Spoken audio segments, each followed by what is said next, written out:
Les ennemis du peuple, ils sont également à l'extérieur, hors de nos frontières. Ils s'appuient sur des apatrides qui sont ici, parmi nous, à tous les échelons. Chez les civils, comme chez les militaires. Chez les hommes, comme chez les femmes. Chez les jeunes, comme chez les vieux. En ville comme en campagne. Ils sont là, les ennemis du peuple. Ils sont là, les ennemis extérieurs. C'est le néocolonialisme, c'est l'impérialisme. Alors, s'appuyant donc sur ces apatrides, ceux qui ont renié la patrie, ceux qui ont renié la Haute-Volta, en fait, ceux qui ont renié le peuple de Haute-Volta, l'ennemi extérieur développe une série d'attaques. Des attaques en deux phases. La phase non violente et la phase violente. Nous sommes actuellement dans la phase non violente. Et l'ennemi extérieur, c'est-à-dire l'impérialisme, c'est-à-dire le néocolonialisme, tente de semer le doute dans les esprits, tente de semer la confusion au sein du peuple voltaïque.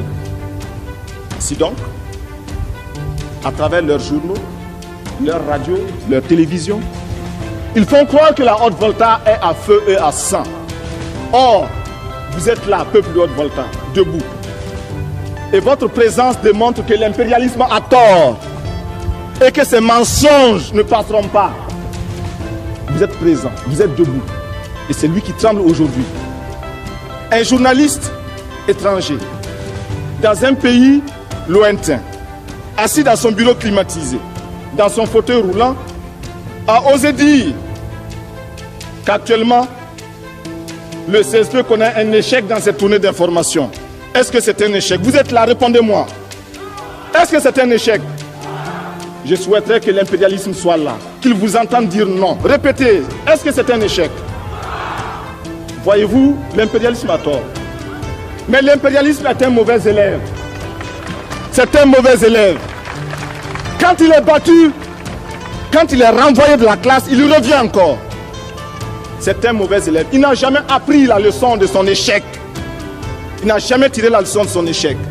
Il est là-bas en Afrique du Sud, en train d'étaler, en train d'égorger les Africains. Simplement parce que ces Africains pensent à la liberté comme vous aujourd'hui. L'impérialisme, il est là-bas, en train d'écraser les peuples arabes. C'est le sionisme. L'impérialisme est partout. Et à travers sa culture qu'il répand, à travers ses fausses informations, il nous amène à penser comme lui. Il nous amène à nous soumettre à lui, à le suivre dans toutes ses manœuvres. De grâce, il faut que nous barrions la route à cet impérialisme.